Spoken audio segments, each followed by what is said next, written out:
నమస్కారం. N24 news వార్తలకు స్వాగతం. ముందుగా వార్తల్లోని ముఖ్యాంశాలు. ఎంఎంటీఎస్ సేవల మెరుగుపై సీఎం రేవంత్ రెడ్డి కీలక ఆదేశాలు. హైదరాబాద్ రవాణా బలోపేతానికి మినీ బస్సులపై నిర్ణయం. ఎంఎంటీఎస్ ప్రయాణికుల సంఖ్య పెంచేందుకు చర్యలు. చివరి మైలు సమస్యల పరిష్కారానికి కేంద్రీకరణ. నియోజకవర్గాల పెంపుపై సీఎం చంద్రబాబు కీలక వ్యాఖ్యలు. 2029 నాటికి 50% స్థానాలు పెరుగుతాయని ప్రకటన. డీలిమిటేషన్పై అవగాహన కల్పించాలని మంత్రులకు సూచన. అమరావతి బిల్లుపై కేంద్రంలో త్వరలో నిర్ణయం తీసుకుంటుందని వెల్లడి.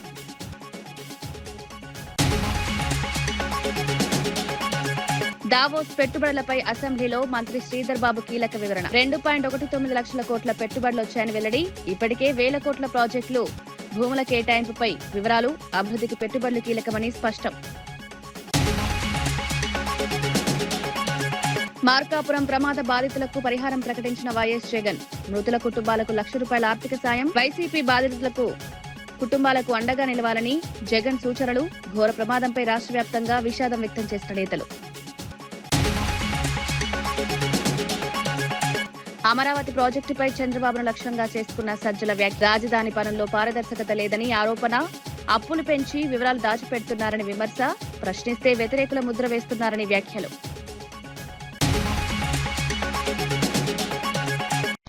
హైదరాబాద్ కోర్ అర్బన్ ప్రాంతంలో ప్రయాణికుల అవసరాలకు అనుగుణంగా ఎంఎంటీఎస్ సేవలను మెరుగుపరచాలని సీఎం రేవంత్ రెడ్డి ఆదేశించారు.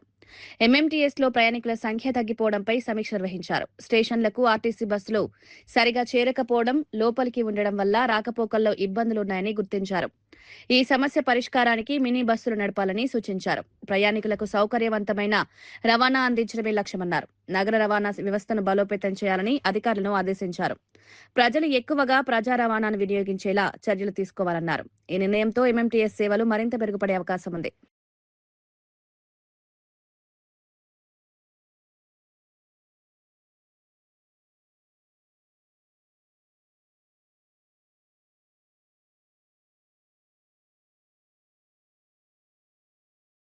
అమరావతి ప్రాజెక్టుపై వైఎస్ఆర్సీపీ నేత సజ్జల రామకృష్ణారెడ్డి తీవ్ర విమర్శలు చేశారు.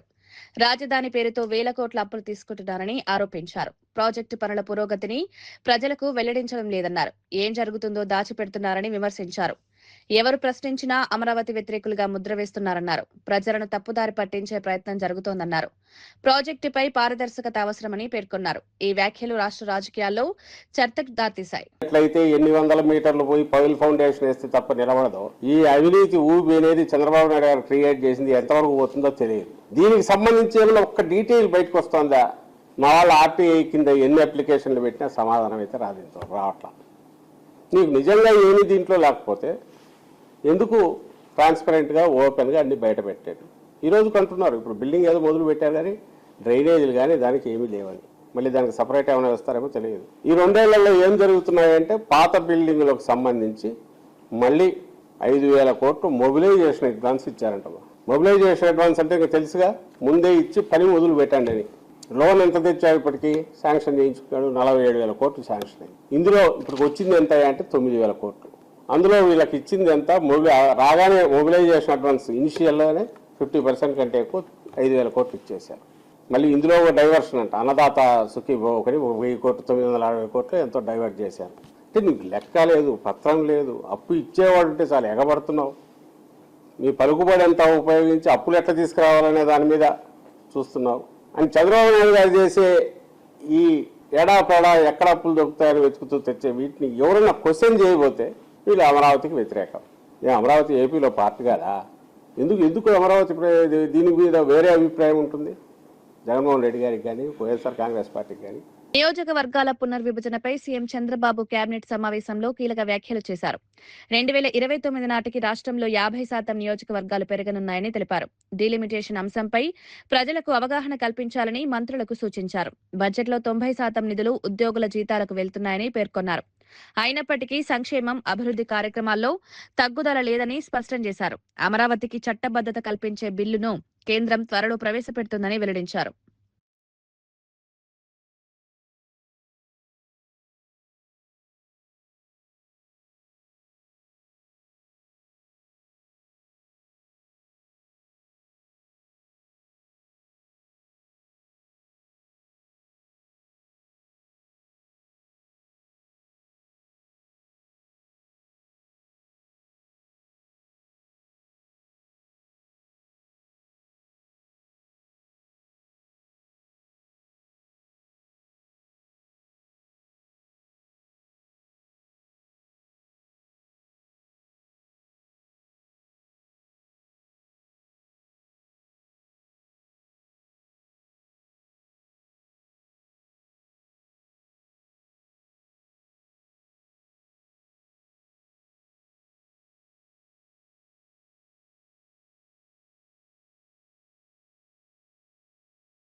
ప్రభుత్వ విప్ ఆది శ్రీనివాస్ బీసీ రాజకీయాలపై బీఆర్ఎస్ ను తీవ్రంగా విమర్శించారు. బీసీలపై నిజమైన ప్రేముంటే వర్కింగ్ ప్రెసిడెంట్ పదవి ఇచ్చేవారన్నారు. కులగణనలో కూడా బీఆర్ఎస్ అగ్రనేతలు పాల్గొనలేదని విమర్శించారు. సీఎం రేవంత్ రెడ్డి బీసీలకు ఇచ్చిన హామీలు నిలబెట్టుకున్నామని పేర్కొన్నారు. బీఆర్ఎస్ బీజేపీ కలిసి కుట్రలు పన్నుతున్నాయని ఆరోపించారు. ప్రజలను తప్పుదారి పట్టించే ప్రయత్నాలు జరుగుతున్నాయన్నారు. బీసీల అభివృద్ధి కోసం కాంగ్రెస్ కట్టుబడి ఉందని స్పష్టం చేశారు. మీరు ఎవరిని బరిలో దించారు అనేది ఎందుకు మీరు ఆలోచన చేయలేకపోతున్నారు చెప్పండి మాట. ఈ సందర్భంగా ఈరోజు బీసీల పట్ల అంకిత భావంతో గౌరవ ముఖ్యమంత్రి రేవంత్ రెడ్డి గారి నాయకత్వంలో జరుగుతున్నటువంటి తీరుతెన్నులు ఇటీవల పార్టీ పరంగా 55% పైన ఈరోజు టికెట్లు ఇచ్చినాం. అలాంటి సిద్ధున్నటువంటి పార్టీ కాంగ్రెస్ పార్టీ బీసీ అభివృద్ధి కోసం భవిష్యత్తులో పాటుపడే పార్టీ ఏకైక పార్టీ కాంగ్రెస్ పార్టీ ముఖ్యమంత్రి రేవంత్ రెడ్డి నాయకత్వం తెలియజేస్తా ఉన్నాం. మార్కాపురం బస్సు ప్రమాదంపై ప్రభుత్వం సీరియస్ గా స్పందించింది. నిబంధనలు ఉల్లంఘిస్తే క్రిమినల్ కేసులు నమోదు చేయాలని సీఎం చంద్రబాబు ఆదేశించినట్లు మంత్రి పార్థసారథి తెలిపారు. ప్రజల ప్రాణాలతో చెలగాటమాడితే సహించబోమని హెచ్చరించారు. ఫిట్నెస్ లేని బస్సులు రోడ్డుపైకి వస్తే అధికారులే బాధ్యత వహించాల్సి ఉంటుందని స్పష్టం చేశారు. ఇంజన్, స్టీరింగ్ వంటి అంశాలను తప్పనిసరిగా చెక్ చేయాలని రవాణా శాఖకు ఆదేశాలు జారీ చేశారు. రోడ్ల లోపాల యుద్ధ ప్రాతిపదికన సర్వే చేస్తున్నామన్నారు. ప్రమాదాలు పునరావృతం కాకుండా కఠిన చర్యలు తీసుకుంటామని పేర్కొన్నారు. ఇంజ్యూర్ అయిన వాళ్ళకి 2 లక్షల రూపాయల ఎక్స్క్యూషన్ కూడా ప్రకటించారు. అదే ఎస్ వెహికల్స్ను కూడా ఈసారి వెహికల్స్ను కూడా చాలా స్ట్రిక్ట్గా పర్మిషన్స్ ఇచ్చేటప్పుడు మానిటర్ చేయాలని చెప్పేసి కూడా చెప్తుంది. నాయుడు గారి ఆలోచనలు అర్థం చేసుకొని వాళ్ళందరికీ, ఆయన అభిప్రాయాలను అర్థం చేసుకునే వాళ్ళందరికీ కూడా అది ఈజీగా కనపడుతుంది. కానీ ఆయన ఆలోచనలు కానీ ప్రపంచవ్యాప్తంగా జరుగుతున్న సాంకేతిక అభివృద్ధి గురించి అవగాహన ఉన్న వాళ్ళు ఎవరైనా సరే దెర్ ఇస్ ఎ సబ్జెక్ట్ అని చెప్పేసి అర్థం చేసుకుంటారు. అర్థం కానప్పుడు నేనున్నాను, నాకు ఏంటి తెలియదు, ముఖ్యమంత్రి గారు ఏదో చెప్పినా కూడా సార్ అని వింటాము. అట్లాగే కొంతమంది నవ్వచ్చు. సో అది కాదు ఇష్యూ. ప్రపంచవ్యాప్తంగా ఆర్టిఫిషియల్ ఇంటెలిజెన్స్ని వినియోగించుకొని ప్రజలకి ఎటువంటి మెరుగైన సౌకర్యాలు ఇవ్వచ్చు, ఎటువంటి వాటిని నివారించవచ్చు, యూజ్ కేసెస్ కొన్ని లక్షల్లో ఉన్నాయి. సో అటువంటి యూజ్ కేసెస్ ఇప్పుడు ఉంది. ఒక బస్సుకి పర్మిషన్ తీసుకుంటారు. ఏపీ ఏదో 505 ఏదో నెంబర్ ఉంటుంది, దానికి పర్మిషన్ తీసుకుంటారు. దానికి 4 బస్సులు తిప్పుతూ ఉంటారు. ఆ బస్సుకి పర్మిట్ ఉండకపోవచ్చు. మామూలుగా ఫిజికల్ వెరిఫికేషన్లో 500 ఏపీ 505 బస్సు ఇది పర్మిషన్, అది అంటారు కదా, బ్రేక్ అయింది పర్మిట్ ఉంది అనుకుంటారు. సో ఏఐ వాడటం ద్వారా 4 చోట్ల కూడా ఆ బస్సు ఒకటేసారి క్యాప్చర్ అవుతుంది. కాబట్టి what is this non sense, ఒకటే బస్సుకి 4 ఎట్లా ఉన్నాయని చెప్పి ఇమీడియట్గా రియాక్ట్ అయిపోతాం. మామూలుగా బ్రేక్ ఇన్స్పెక్టర్లు రోడ్డు మీద ఎప్పుడు ఉంటారని లేదు కదా. బ్రేక్ ఇన్స్పెక్టర్లు ఆ వ్యవస్థ ఫెయిల్ అయిందనే కదా. చాలా బ్రేక్ ఇన్స్పెక్టర్లు ఫెయిల్ అయ్యారని నేను అంటలా. ఆ విధానం మూలంగా పూర్తి ఫలితాలు సాధించలేమని, గవర్నమెంట్ ఫెయిల్ అయిందని కాదు. అంటే మీరందరూ ఎందుకు అంటున్నారు అట్లా జరుగుతున్నాయని చెప్పేసి? ఇప్పుడు మీరు ఒక విధానం ఉందండి, ఒక విధానం ఉన్నప్పుడు దాని రిజల్ట్స్ రానప్పుడు దానికి నెక్స్ట్ ఏంటి అని చెప్పేసి ఆలోచించాలి. అంతేగాని ఇది ఇంతేలే అని చెప్పేసి ఉండరు కదా కొంతమందికి. మళ్ళీ సో రిపీటెడ్గా జరుగుతాం. ఇక్కడే కాదు, దేశవ్యాప్తంగా కూడా జరుగుతున్నాయి. అందుకనే ఆర్టిఫిషియల్ ఇంటెలిజెన్స్ అని చెప్పాను. ఎక్కడన్నా ఇటువంటివన్నీ క్యాప్చర్ చేసి వాటి మీద చర్యలు తీసుకుంటానికి ఇంకా చర్యలు తీసుకోవడానికి సౌలభ్యం. నాగార్జున యూనివర్సిటీలో అవినీతి జరుగుతోందని వైఎస్ఆర్సీపీ విద్యార్థి విభాగం ఆరోపించింది. బీఈడీ ప్రాక్టికల్స్ లో డబ్బులు ఇస్తే పూర్తి మార్కులు ఇస్తున్నారని రవిచంద్ర తెలిపారు. ఇది విద్యార్థుల భవిష్యత్తులతో ఆటలాడుకోవడమేనన్నారు. గతంలో కూడా ఇలాంటి ఆరోపణలు వచ్చినప్పటికీ చర్యలు తీసుకోలేదని విమర్శించారు. 3-man కమిటీ ఏర్పాటు చేసినా నివేదిక వెలువడలేదని ప్రశ్నించారు. విద్యాశాఖ మంత్రి ఈ విషయంపై స్పందించాలని డిమాండ్ చేశారు. విద్యా వ్యవస్థలో పారదర్శకత అవసరమన్నారు. ఈ ఆరోపణలు విద్యారంగంలో చర్చకు దారితీశాయి. ప్రభుత్వం విచారణ చేపట్టాలని డిమాండ్ పెరుగుతోంది. 50 మార్కులకి 49 మార్కులు కూడా ఈరోజు వేశారు. ఈ ప్రాక్టికల్స్ లో పెద్ద ఎత్తున డబ్బులు చేతుల మారి విద్యార్థుల భవిష్యత్తు చెలగాటం ఆడుకునే విధంగా నాగార్జున యూనివర్సిటీలో ఇలా తయారైంది. దీనికి ప్రధాన కారణం నాగార్జున యూనివర్సిటీ బీఈడీ కోఆర్డినేటర్ ఎవరైతే ఉన్నారో, ఈ బీఈడీ సంబంధించిన ఈ కోఆర్డినేటర్ పరీక్షల విభాగానికి సంబంధించిన కోఆర్డినేటర్ ఎం సుబ్బారావు అనే అతని పైన పెద్ద ఎత్తున ఆరోపణలు ఉన్నాయి. ఈ కోఆర్డినేటర్ విద్యా సంస్థల దగ్గర నుంచి బీఈడి కళాశాలల నుంచి డబ్బులు వసూలు చేసి పిల్లలకి ప్రాక్టికల్ మార్క్స్ యథేచ్ఛగా వేస్తున్నారనే ఆరోపణలు ఉన్నాయి. పెద్ద ఎత్తున పత్రికల్లో కూడా ఈ రోజు రావడం జరిగింది. దీనిపైన ప్రభుత్వం పూర్తి స్థాయి విచారణ జరపాలని మా వైఎస్ఆర్ కాంగ్రెస్ పార్టీ విద్యార్థి విభాగం తరపున ఈ ప్రభుత్వాన్ని మేము ప్రశ్నిస్తా ఉన్నాం. ముందు నుంచి గత విద్యా సంవత్సరంలో కూడా నాగార్జున యూనివర్సిటీ పరిధిలో బీఈడి పరీక్షలు జరిగితే పరీక్షల్లో పెద్ద ఎత్తున అవినీతి అక్రమాలు జరిగాయి. డబ్బులు తీసుకొని ప్రశ్న పత్రాలని వాల్యుయేషన్ చేసి పిల్లలకి మార్కులు వేశారు.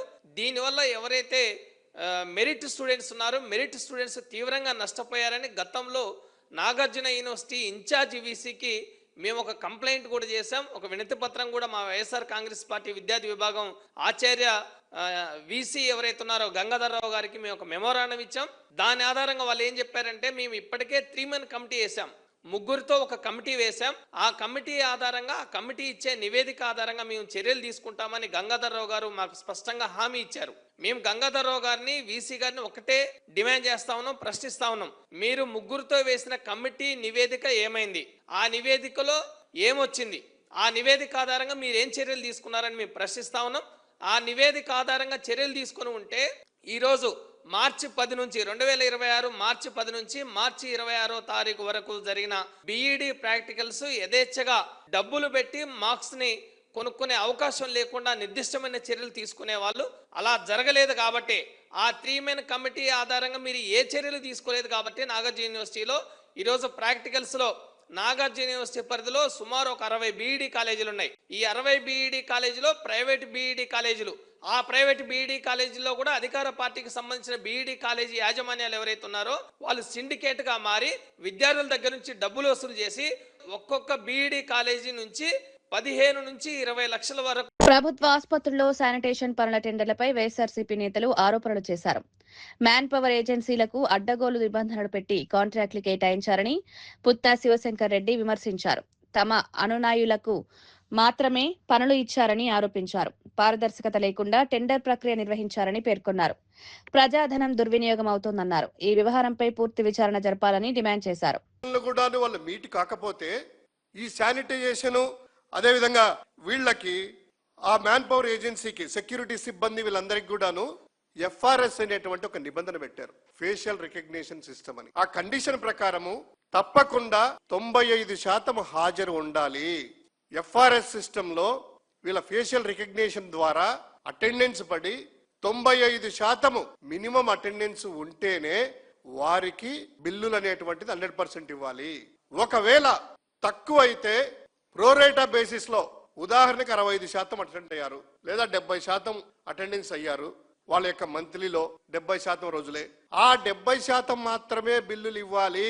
ప్రోరేటా బేసిస్ అనేటువంటిది కండిషన్ పెట్టి తన అనుయాయులకి ఇచ్చుకున్నారు.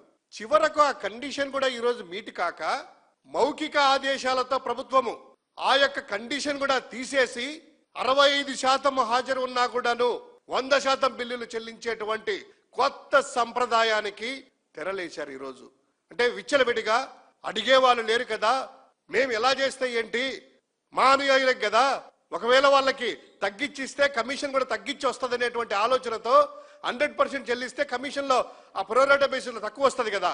ఆ విధంగాని ఈ రోజు చూసుకున్నట్లయితే ఇక్కడ 8 కోట్ల రూపాయలు సెక్యూరిటీకి సంబంధించినటువంటి బిల్లులు, 14 కోట్ల రూపాయలు శానిటైజేషన్ సంబంధించిన బిల్లులు రిలీజ్ చేసేసి మౌఖిక ఆదేశాలు జారీ చేసేసి ఈ కండిషన్ పట్టించుకోవద్దు మీరు. మార్కాపురం వద్ద జరిగిన ఘోర బస్సు ప్రమాదంలో మృతి చెందిన కుటుంబాలకు వైఎస్ఆర్సీపీ తరపున ఆర్థిక సహాయం ప్రకటించారు. వైఎస్ఆర్సీపీ అధ్యక్షుడు వైఎస్ జగన్ ఆదేశాల మేరకు ఒక్కో మృతుడి కుటుంబానికి ₹1,00,000 పరిహారం అందజేయనున్నట్లు తెలిపారు.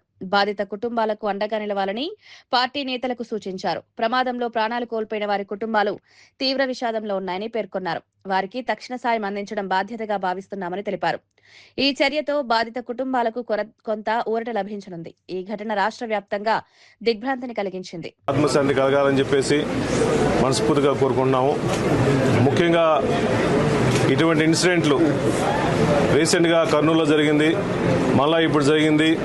ఇటువంటి యాక్సిడెంట్లు జరగకుండా పూర్తిగా గవర్నమెంట్ ఒక ట్రాన్స్పోర్ట్ కానీ, రెవెన్యూ కానీ, పోలీస్ వ్యవస్థ కలిసి ఇటువంటి ఇన్సిడెంట్లు జరగకుండా, ఫ్యూచర్లో జరగకుండా నివారించాలని చెప్పి వైఎస్ఆర్ కాంగ్రెస్ పార్టీ తరఫున డిమాండ్ చేస్తున్నాము. అదేవిధంగా చనిపోయిన మృతులందరికీ 14 మందికి సుమారుగా 20 లక్షలు ఎక్స్ట్రేస్ చేయాలని చెప్పేసి వైఎస్ఆర్ కాంగ్రెస్ పార్టీ తరఫున డిమాండ్ చేస్తున్నాం ఒక్కొక్కరికి. అదేవిధంగా హాస్పిటల్లో ఉన్న వాళ్ళందరికీ మెరుగైన వైద్యం అందించాలని చెప్పి వైఎస్ఆర్ కాంగ్రెస్ పార్టీ డిమాండ్ చేస్తున్నాం. ఇక్కడ ఈ ప్రాంతంలో మార్కాపురం హెడ్ క్వార్టర్స్లో ఈ హాస్పిటల్లో ఫెసిలిటీస్ లేకపోవడం వల్ల ఇక్కడి నుంచి సుమారుగా 15 మందిని ఒంగోలు హాస్పిటల్ తీసుకోవడం జరిగింది. ఇక్కడే మెడికల్ కాలేజ్ నిజంగా ఉండింటే ఈ ప్రాంత ప్రజలందరూ ఇక్కడే ట్రీట్మెంట్ చేయించుకునే వాళ్ళు, ఒంగోలు తీసుకోవాల్సిన అవసరం లేకుండా ఉండేది. అందువల్ల గవర్నమెంట్ కూడా ఏమంటే ఈ ప్రాంతంలో మెడికల్ కాలేజ్, గవర్నమెంటే మెడికల్ కాలేజ్ నడపాలని చెప్పేసి డిమాండ్ చేస్తున్నాము. అదేవిధంగా వైఎస్ఆర్ కాంగ్రెస్ పార్టీ తరఫున మృతులు చనిపోయిన వాళ్ళందరికీ ₹1,00,000 వైఎస్ఆర్ కాంగ్రెస్ ఒక్కొక్కరికి ₹1,00,000 పార్టీ నుంచి కూడా అందరికీ అందిస్తామని చెప్పి మనస్ఫూర్తిగా తెలియజేస్తున్నాము. ఏదేమైనా ఇటువంటి సంఘటన జరగడం నిజంగా చాలా బాధాకరంగా ఉంది. గవర్నమెంటే ఇటువంటి జరగకుండా, ఫ్యూచర్లో ఇన్సిడెంట్లు జరగకుండా ఎంబడే కఠినమైన నిర్ణయాలు తీసుకోవాల్సిన అవసరం ఉంది. కాబట్టి అదేవిధంగా ఈరోజు బస్సు కానీ, లారీలు కానీ ట్రాన్స్పోర్ట్ చేసే వాళ్ళందరూ ప్రతి ఒక్కరు కూడా ఫిట్నెస్లు, లైసెన్సులు సరిగా ఉన్నాయో లేవు కూడా చూసుకోవాలి. అదేవిధంగా ఈ బస్సులు స్టార్ట్ అయ్యేటప్పుడు లాంగ్ జర్నీ పోయే బస్సులు కూడా ప్రతి ఒక్కరికి ఆల్కహాల్ తాగున్నారా, బ్రీత్ అనలైజ్ చేయాల్సిన అవసరం ఉంది. ఏం టెస్టులు కూడా చేయాల్సి ఉంది. కాబట్టి దయచేసి ఇటువంటి ఇన్సిడెంట్ జరగకుండా చూడాలి. చనిపోయిన వాళ్ళందరికీ, మృతులందరికీ ఆత్మశాంతి కలగాలని చెప్పేసి వైఎస్ఆర్ కాంగ్రెస్ పార్టీ డిమాండ్ చేస్తుంది. దావోస్ పర్యటన, పెట్టుబడులపై వచ్చిన విమర్శలకు మంత్రి శ్రీధర్ బాబు అసెంబ్లీలో సమాధానమిచ్చారు. వరల్డ్ ఎకనామిక్ ఫోరం వంటి వేదికలు రాష్ట్రానికి పెట్టుబడులు తీసుకురావడంలో కీలకమని తెలిపారు. దావోస్ లో 44 ఒప్పందాలు కుదిరి 2.19 లక్షల కోట్ల పెట్టుబడులు వచ్చినట్లు వెల్లడించారు. ఇప్పటికే 81,800 కోట్ల విలువైన 6 కంపెనీలకు భూములు కేటాయించినట్లు తెలిపారు. దీంతో ప్రభుత్వానికి 1,540 కోట్ల ఆదాయం వచ్చిందని తెలిపారు. పెట్టుబడులు రాష్ట్ర అభివృద్ధికి దోహదపడతాయని తెలిపారు. విమర్శలు చేయడం కంటే అభివృద్ధిపై దృష్టి పెట్టాలని సూచించారు. అదేవిధంగా మిగతా ఖమ్మం జిల్లాలో ఉన్నప్పటికీ వెనుకబడ్డటువంటి ప్రాంతాలకు ఈ ప్రభుత్వం పెట్టుబడులు చూపించడంలో విఫలమైనట్టు అనిపిస్తా ఉన్నది అధ్యక్ష. ఆ ఐటీ టవర్స్ ను ఈ ప్రభుత్వం నిర్లక్ష్యం చేస్తా ఉంది. గతంలో వచ్చిన కంపెనీలు కొన్ని వెనక్కు వెళ్లిపోతున్న మాట వాస్తవమా? మరి ఐటీ టవర్స్ ను ప్రభుత్వం ఎప్పటికప్పుడు రివ్యూ చేసి కొత్త కంపెనీలను ఆహ్వానించి ఆ 2 టైర్ పట్టణాల్లో, జిల్లాల్లో ఆ యువతకు ఉద్యోగాలు ఇవ్వడానికి ప్రభుత్వం ఏ రకమైన చర్యలు తీసుకుంటుందని నేను మీ ద్వారా మంత్రి గారిని అడుగుతా ఉన్నా. పెట్టుబడి ప్రకటనల కింద 68,150 మందికి ఉపాధి కల్పించడానికి సంకల్పిస్తాయి అధ్యక్ష. నేను ఈ రోజు వైట్ పేపర్ ద్వారా కూడా ఎన్ని వచ్చినాయి, ఎన్ని రాలేదు, ఎన్ని పక్కన పెట్టినాము, ఎన్ని మీరు అసత్య ప్రచారాలు చేసినా కూడా వైట్ పేపర్ ద్వారా ఇవ్వడం జరుగుతాయి అధ్యక్ష. ముఖ్యమంత్రి గారు కన్విన్స్ చేశారు, మీకు కావాల్సిన సపోర్ట్ ఇప్పిస్తాం. ఖమ్మానికి సంబంధించిన స్పాంజ్ ఫ్యాక్టరీకి సంబంధించి కుమారస్వామి గారు కూడా వారు అభయం ఇవ్వటం జరిగింది. అతి తొందరలోనే వచ్చి వారే అనౌన్స్మెంట్ స్పాంజ్ ఐరన్ ఫ్యాక్టరీని ఓపెన్ చేస్తామని కూడా ముఖ్యమంత్రి గారి చొరవ వలన కాబోతా ఉంది. తెలంగాణలో ఏ విధంగానైతే టీ ఫైబర్ ఇంప్లిమెంట్ చేసి లాస్ట్ మైల్ కనెక్టివిటీ విలేజ్ కి ఇస్తా ఉన్నారో అది ఉదాహరణగా తీసుకొని ఆల్ రాష్ట్రాలని ఇక్కడ పంపిస్తా ఉన్నారు. అన్ని రైతు వేదికలకు టీ ఫైబర్ ద్వారా ఇంటర్నెట్ కనెక్టివిటీ ఇచ్చినాం. హైడ్రా వ్యవస్థపై ఎమ్మెల్యే కేపీ వివేకానంద్ అసెంబ్లీలో ఘాటు వ్యాఖ్యలు చేశారు. ఈ వ్యవస్థ వల్ల కింది స్థాయి యంత్రాంగం నిర్వీర్యమవుతోందన్నారు. అధికారులు ఫోన్లు ఎత్తడం లేదని, మంత్రుల కంటే ఎక్కువ భద్రతతో వ్యవహరిస్తున్నారని విమర్శించారు.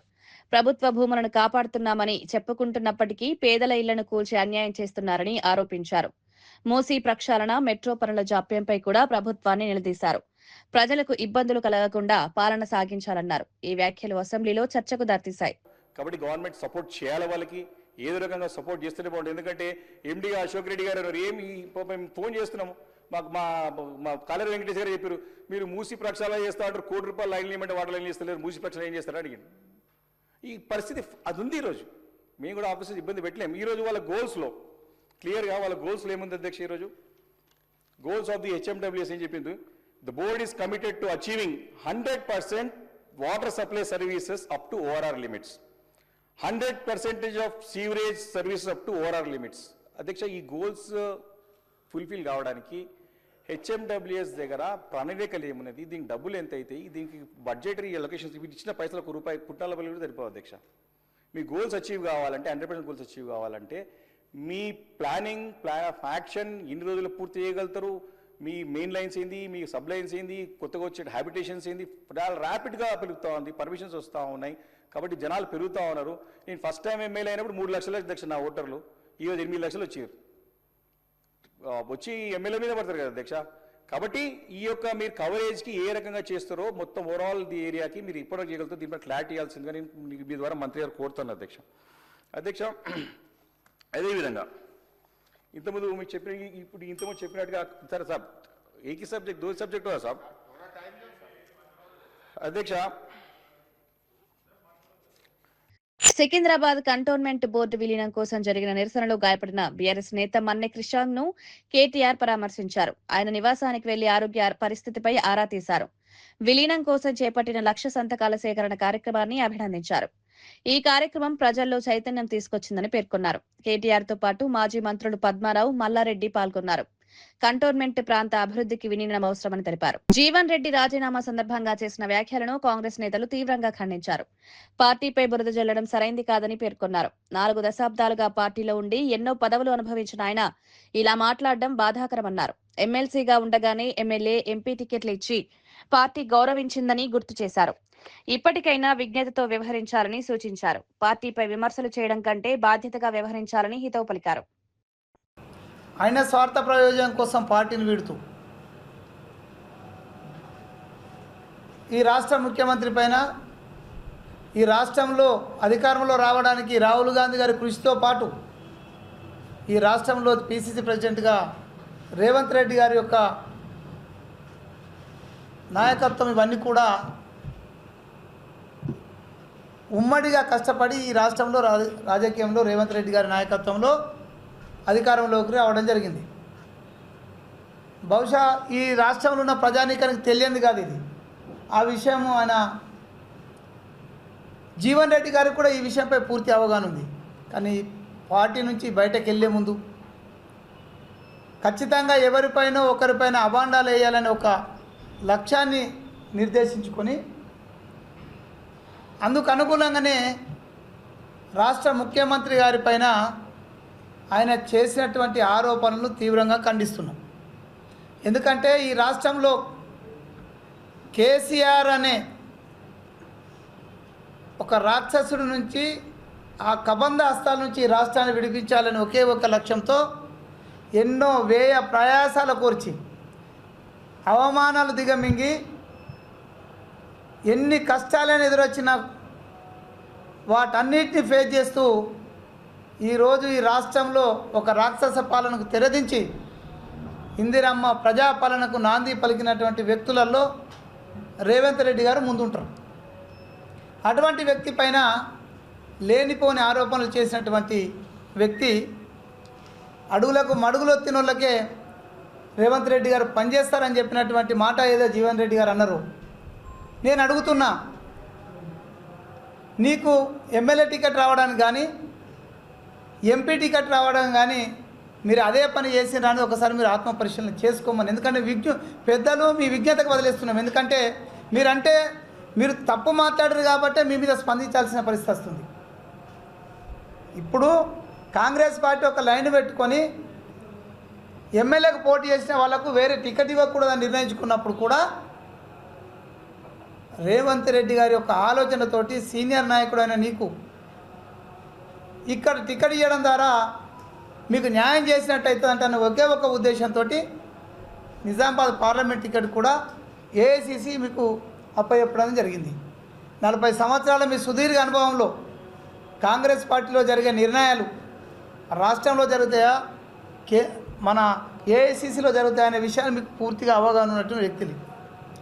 ఇక మీరు ఇబ్బంది పడుతున్న పరిస్థితి ఏదైతే ఇంకో పార్టీ నుంచి వచ్చిన వ్యక్తులకు అందరం ఎక్కిస్తున్నారంటనే ఏదైతే మాట ఉందో నిజమే. ఈ పార్టీ ఏఐసిసి తీసుకున్నటువంటి నిర్ణయాలకు అనుగుణంగా రాష్ట్ర ముఖ్యమంత్రి కానీ మన రాష్ట్ర అధ్యక్షులు. వార్తలు ముగించే ముందు ముఖ్యాంశాలు మరోసారి. ఎంఎంటీఎస్ సేవల మెరుగుపై సీఎం రేవంత్ రెడ్డి కీలక ఆదేశాలు. హైదరాబాద్ రవాణా బలోపేతానికి మినీ బస్సులపై నిర్ణయం. ఎంఎంటీఎస్ ప్రయాణికుల సంఖ్య పెంచేందుకు చర్యలు. చివరి మైలు సమస్యల పరిష్కారానికి కేంద్రీకరణ. నియోజకవర్గాల పెంపుపై సీఎం చంద్రబాబు కీలక వ్యాఖ్యలు. 2029 నాటికి 50% స్థానాలు పెరుగుతాయని ప్రకటన. డీలిమిటేషన్ పై అవగాహన కల్పించాలని మంత్రులకు సూచన. అమరావతి బిల్లుపై కేంద్రంలో త్వరలో నిర్ణయం తీసుకుంటుందని వెల్లడి.